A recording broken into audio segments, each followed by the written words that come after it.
ونساء واتقوا الله الذي تساءلون به والأرحام إن الله كان عليكم رقيبا يا أيها الذين آمنوا اتقوا الله وقولوا قولا سديدا يصلح لكم أعمالكم ويغفر لكم ذنوبكم ومن يطع الله ورسوله فقد فاز فوزا عظيما أما بعد أيها المسلمون والمسلمات اعلموا أنكم ستقفون يوما بين يدي الله عز وجل وأنه سبحانه وتعالى سائلكم عما قدمتم في هذه الحياة فأعدوا للمسألة جوابا وليكن الجواب صوابا. قال تعالى فوربك لنسألنهم أجمعين عما كانوا يعملون. وقال تعالى ولو شاء الله لجعلكم أمة واحدة ولكن يضل من يشاء ويهدي من يشاء ولتسألن عما كنتم تعملون. وقال تعالى في الأعراف فلنسألن الذين أرسل إليهم ولنسألن المرسلين. وقال عز وجل لا يسأل عما يفعل وهم يسألون. والآيات في هذا المعنى كثيرة جدا. واعلموا أيها المسلمون أن أول ما تكون المسألة عندما يدرج المرء في قبره.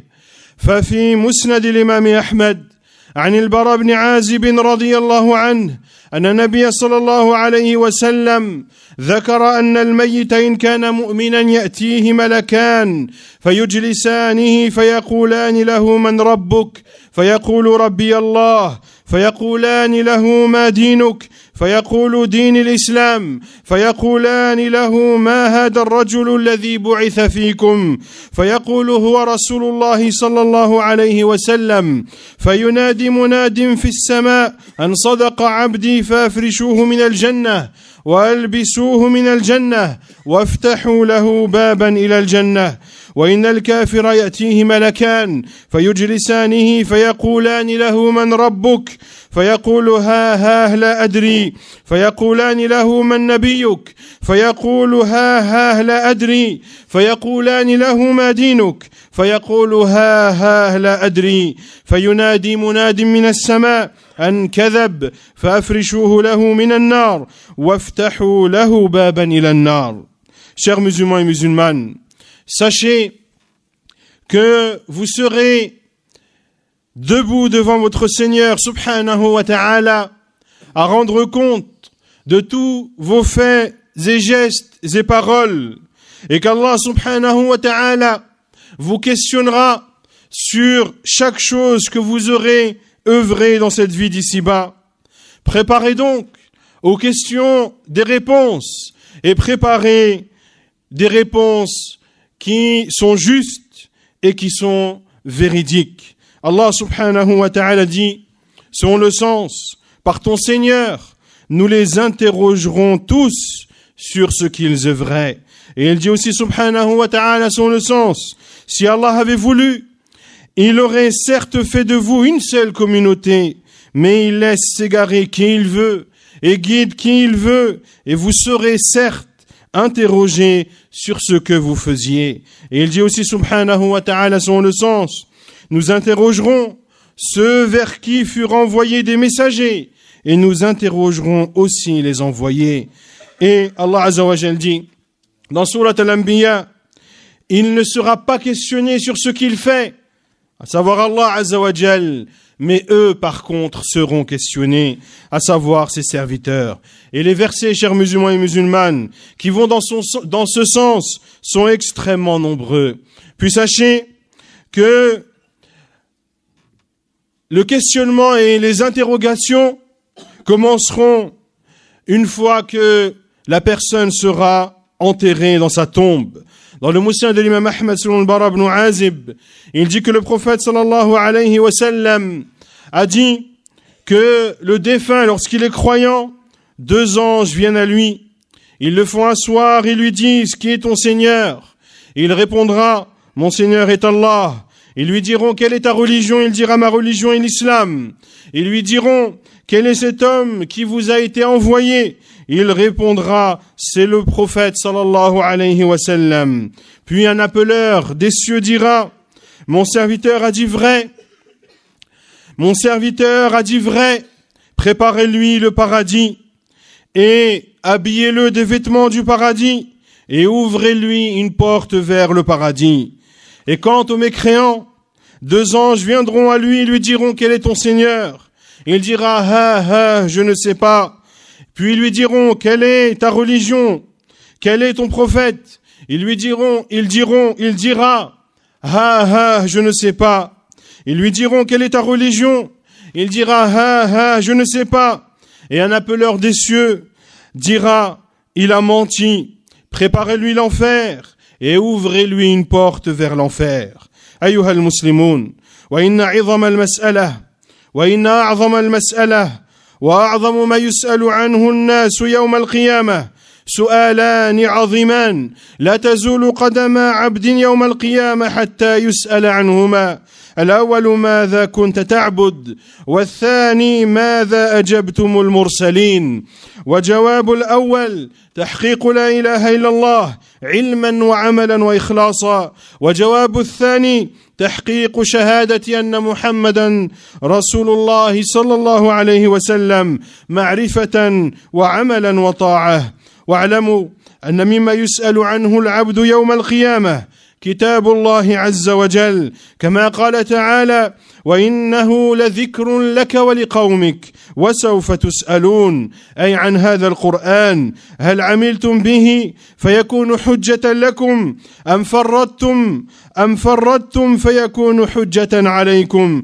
وذلك أن القرآن إنما أنزل ليعمل به واعلموا أن أعظم الأعمال وأجلها هي أول ما يسأل عنه العبد يوم القيامة ففي الطبراني عن أنس رضي الله عنه أن النبي صلى الله عليه وسلم قال أول ما يسأل عنه العبد يوم القيامة صلاته فينظر فيها فإذا صلحت فقد أفلح وإن فسدت فقد خاب وخسر واعلموا أن العبد يسأل يوم القيامة عن عمره كله وعن مرحلة الشباب سؤالا خاصا فيما أمضاه وفيما صرفه ويسأل عن أمواله من أي طريق اكتسبها وكيف صرفها وأنفقها ويسأل عن العلم الذي تعلمه ماذا عمل به وفي سنن الترمذي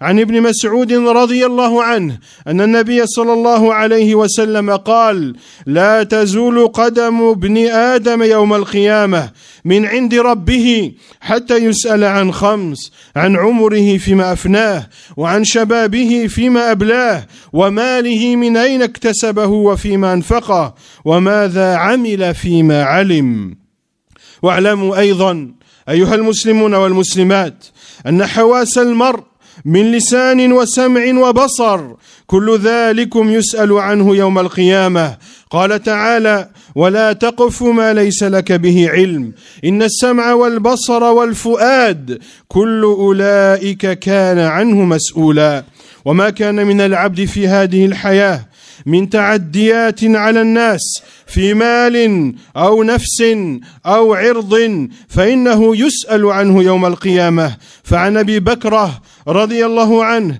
أن النبي صلى الله عليه وسلم قال إن دماءكم وأموالكم وأعراضكم حرام عليكم كحرمة يومكم هذا في بلدكم هذا في شهركم هذا وإنكم ستلقون ربكم فيسألكم عن أعمالكم رواه البخاري ومسلم. Puis sachez, chers musulmans et musulmanes, que 2 questions immenses seront posées à chacun d'entre nous. La première de ces questions est « Qu'adorais-tu » Et la deuxième question est « Comment avez-vous répondu à l'appel des envoyés » La réponse à la première question est l'explication de la ilaha illallah, que nul ne mérite d'être adoré qu'Allah Azza wa Jal, de connaître cette parole, de la mettre en pratique et d'adorer Allah Azza wa Jal en toute sincérité. Quant à la réponse à la deuxième question, elle revient à la mise en œuvre de la seconde attestation qui est que Muhammad sallallahu alayhi wa sallam est le prophète et envoyé d'Allah, de savoir ce que cela signifie, de mettre en pratique cette attestation et d'obéir au prophète sallallahu alayhi wa sallam. Puis sachez que vous serez questionné également le jour du jugement sur le Coran, sur le livre d'Allah subhanahu wa ta'ala. Il dit Azza wa Jal, c'est certainement un rappel, c'est-à-dire le Coran, c'est certainement un rappel pour toi et ton peuple, et vous en serez interrogés. C'est-à-dire que vous serez interrogés au sujet de ce Coran. L'avez-vous mis en pratique? Dans ce cas, il sera une preuve pour vous. Ou alors, avez-vous été négligent face à ce Coran? Dans ce cas, il sera une preuve contre vous. Et le Coran n'a été révélé par Allah subhanahu wa ta'ala que pour qu'il soit mis en application. Puis sachez que la plus immense des œuvres, la chose la plus importante sur laquelle sera questionné le serviteur le jour du jugement, est ce qui est rapporté dans le hadith de Anas, rapporté par l'imam At-Tabarani rahimahullah, dans lequel le prophète sallallahu alayhi wa sallam a dit: la première chose sur laquelle sera questionné le serviteur le jour du jugement sera sa prière. L'on regardera celle-ci. Si elle est bonne, il connaîtra la félicité. Si par contre, sa prière est mauvaise, alors il aura perdu. Sachez également que vous serez questionné sur l'ensemble de votre temps d'existence dans cette vie d'ici-bas. Et vous serez questionné de façon plus particulière sur votre jeunesse. Comment l'avez-vous passée et quel usage en avez-vous fait? Et sachez que vous serez questionné sur vos biens. De quelle manière les avez-vous obtenus? Et de quelle façon les avez-vous dépensés et utilisés? Sachez également que vous serez questionné sur la science que vous avez. L'avez-vous mis en pratique ou non?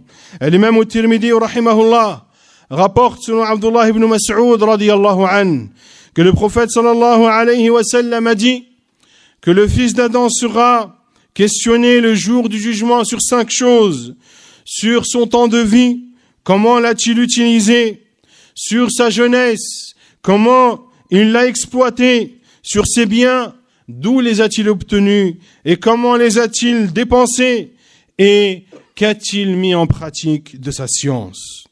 Et sachez également que les sens de l'être humain seront questionnés, que ce soit la langue, la parole, l'ouïe, la vue. Vous serez questionné sur tout ceci le jour du jugement. Il dit Azza wa Jal, sont le sens, et ne poursuis pas ce dont tu n'as aucune connaissance. L'ouïe, la vue et le cœur, sur tout cela en vérité, on sera interrogé. Sachez également que toute offense qui a été commise envers une personne, que ce soit dans ses biens, que ce soit dans sa personne, que ce soit dans son honneur, que tu seras questionné sur toute atteinte que tu auras proférée. Abdullah ibn Abi Bakra radiyallahu anhu rapporte que le prophète sallallahu alayhi wa sallam a dit: vos sangs, vos biens et vos honneurs sont sacrés, comme le caractère sacré de ce jour-ci. Et le prophète sallallahu alayhi wa sallam a dit ce discours le jour de Arafat, comme le caractère sacré de ce jour-ci, comme le caractère sacré de cette terre-ci, à savoir la terre sacrée de la Mecque, dans ce mois sacré qui est celui-ci, à savoir le mois de Dhul Hijjah. Et il dit sallallahu alayhi wa sallam: et vous rencontrerez votre Seigneur et il vous questionnera sur tous vos actes.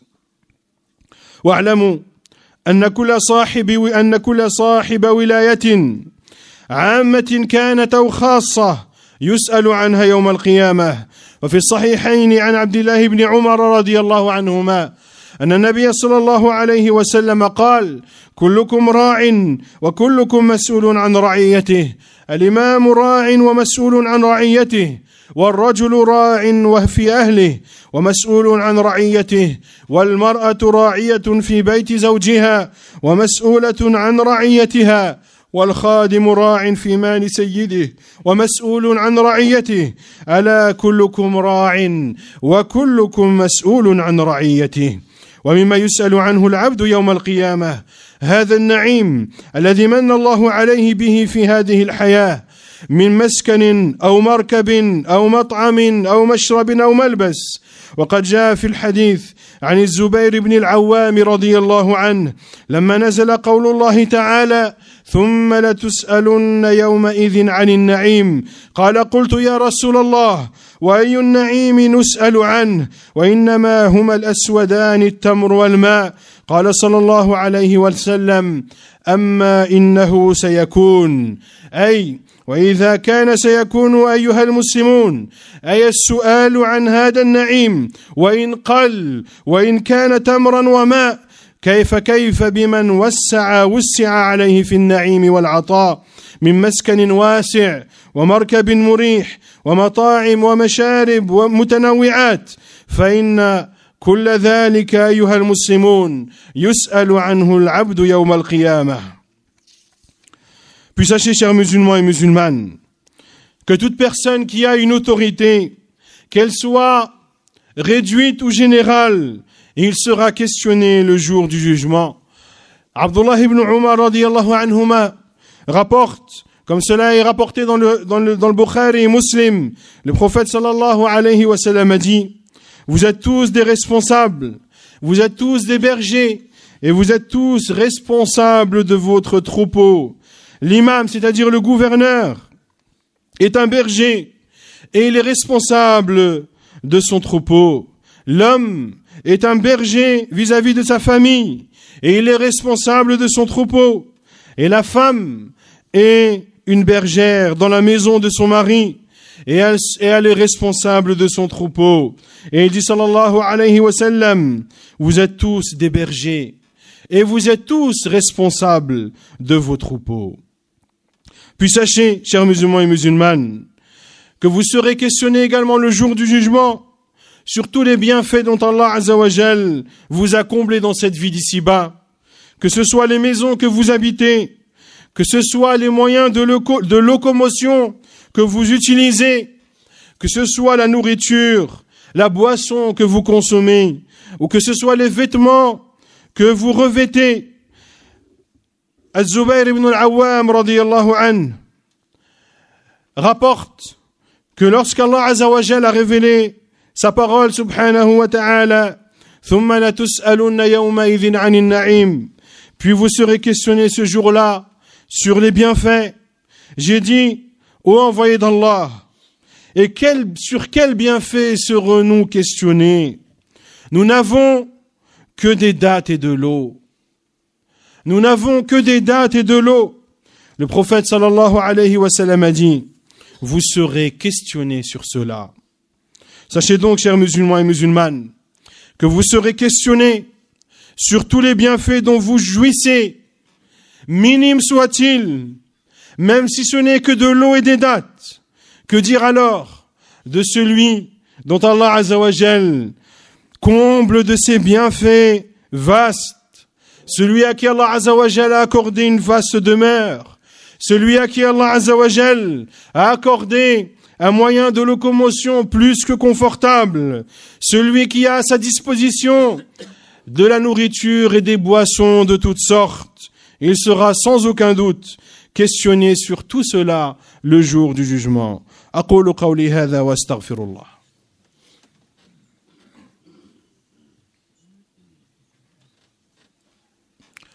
الحمد لله رب العالمين وصلى الله وسلم وبارك على نبينا محمد وعلى آله وصحبه أجمعين.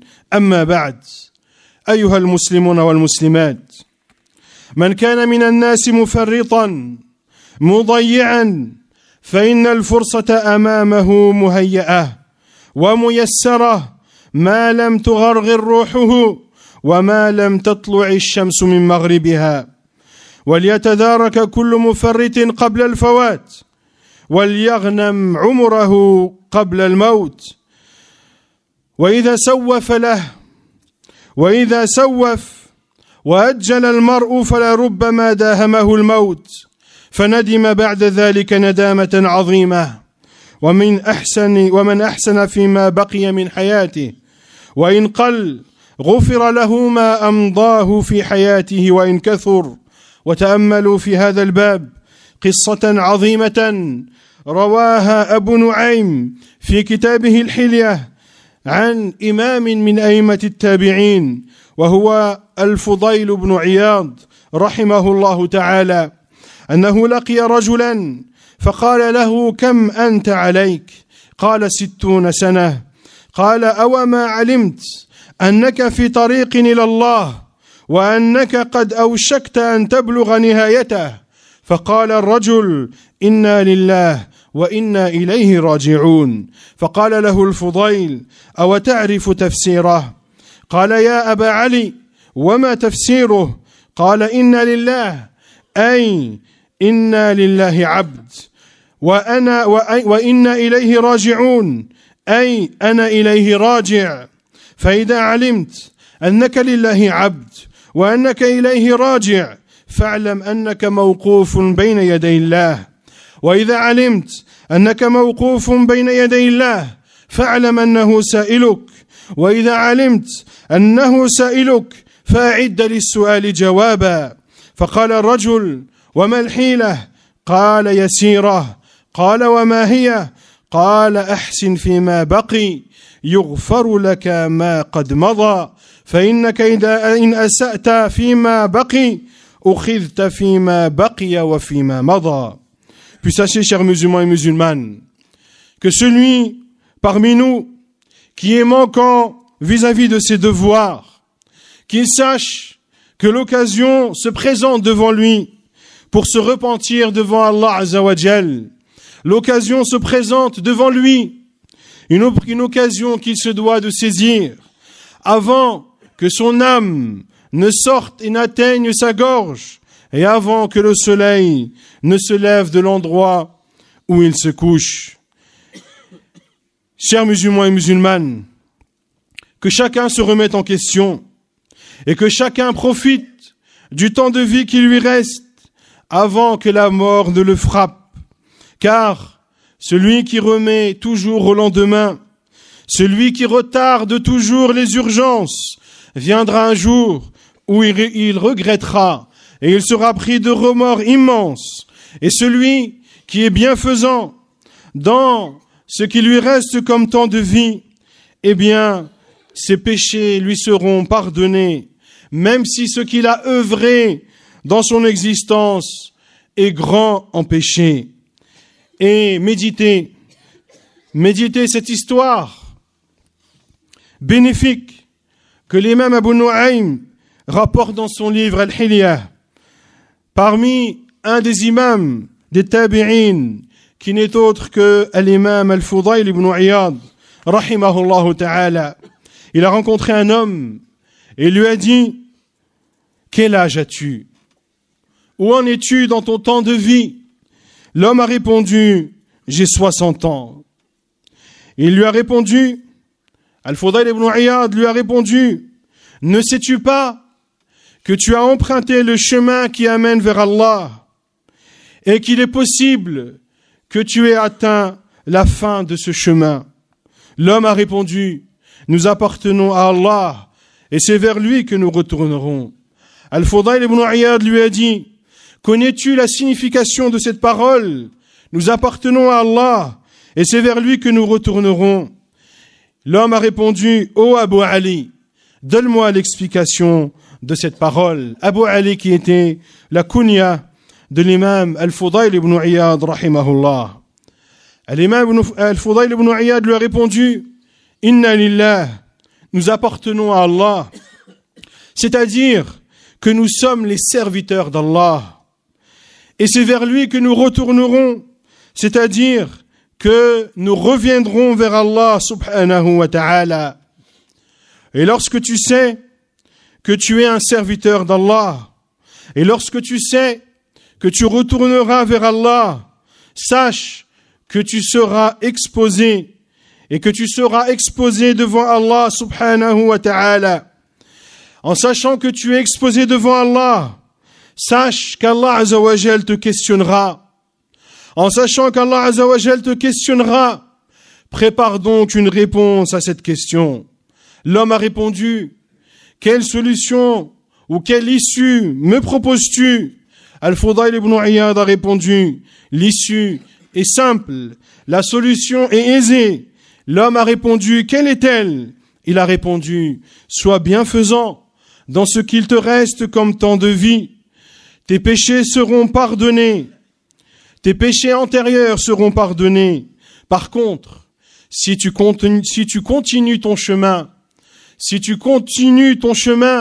de la mauvaise façon, si tu continues ton chemin en désobéissant à Allah Azza wa Jal, alors tu devras rendre compte des actes que tu as commis auparavant et de ceux que tu auras commis par la suite. نسأل الله عز وجل أن يجعلنا هداة مهتدين غير ضالين ولا مضلين. اللهم أرنا الحق حقا وارزقنا اتباعه وأرنا الباطل باطلا وارزقنا اجتنابه. اللهم اغفر لنا ما قدمنا وما أخرنا وما أسررنا وما أعلنا وما أنت أعلم به منا. وصل اللهم وسلم وبارك على نبينا محمد وعلى آله وصحبه أجمعين. وآخر دعوانا أن الحمد لله رب العالمين.